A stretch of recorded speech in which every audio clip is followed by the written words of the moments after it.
Welcome friends, હું સાત્વિક શાહ ફરીથી તમને બે શોર્ટકટ વિડીયોઝ લઈને આવી રહ્યો છું મિત્રો. સંકલન 10x3, સંકલન 10x4 કે સંકલન 10x5, સંકલન 10x6 એ બધાના જવાબ મિત્રો તમે એક કે બે સ્ટેપમાં લખી શકશો.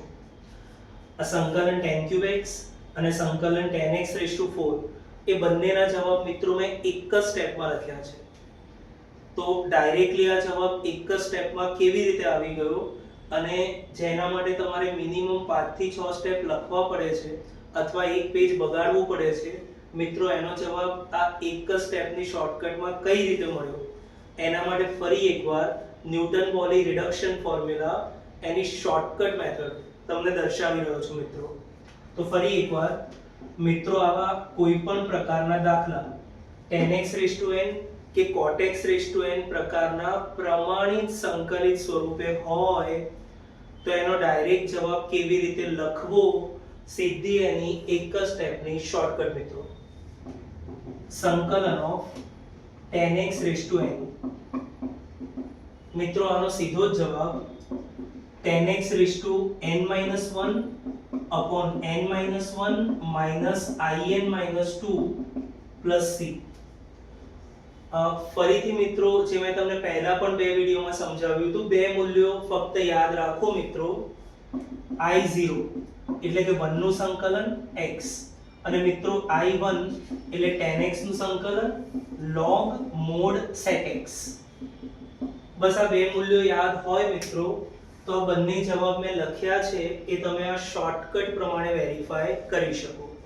જેમ કે 10x છે મિત્રો, આ પ્રમાણિત સૂત્રમાં n ની જગ્યાએ 3 મૂકો, I1 નું મૂલ્ય મૂકો, પહેલા સ્ટેપમાં જવાબ આવી ગયો. સંકલન 10x4, આ જ સૂત્ર મિત્રો, n ની જગ્યાએ 4 મૂકો, અટકી જશો I2 પર, ફરી આ જ સૂત્રમાં n ની જગ્યાએ 2 મૂકો અને I0 નું મૂલ્ય x મૂકો. આવી ગયો એક જ સ્ટેપમાં 10x4 નો જવાબ. જેમ જેમ સંકલિતમાં ઘાત વધતી જશે, પ્રમાણિત સ્વરૂપ, સૂત્ર અથવા મેથડ પ્રમાણે દાખલો ઘણો મોટો થશે, પણ આ શોર્ટકટથી બનશે તો એક કે બે સ્ટેપમાં જ ગમે તેટલો મોટો કે કોમ્પ્લિકેટેડ દાખલો હોય એનો જવાબ તમને મળી જશે મિત્રો. સેમ શોર્ટકટ છે મિત્રો cot x(n) ની.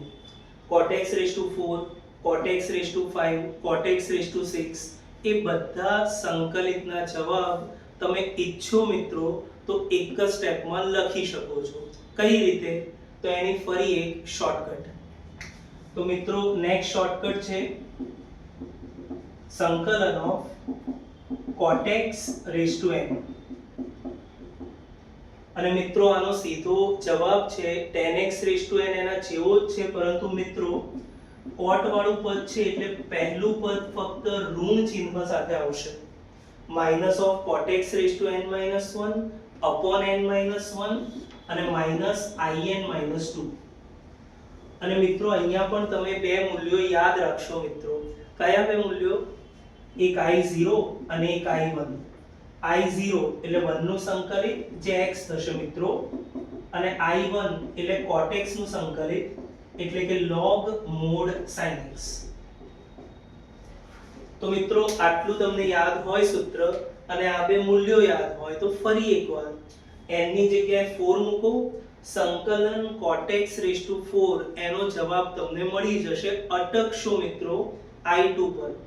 ફરી આનું આ સૂત્ર n ની જગ્યાએ 2 મૂકો, જ્યાં I0 આવ્યું મિત્રો ત્યાં ફરી એકવાર સંકલન 1 એટલે કે x મૂકી દો.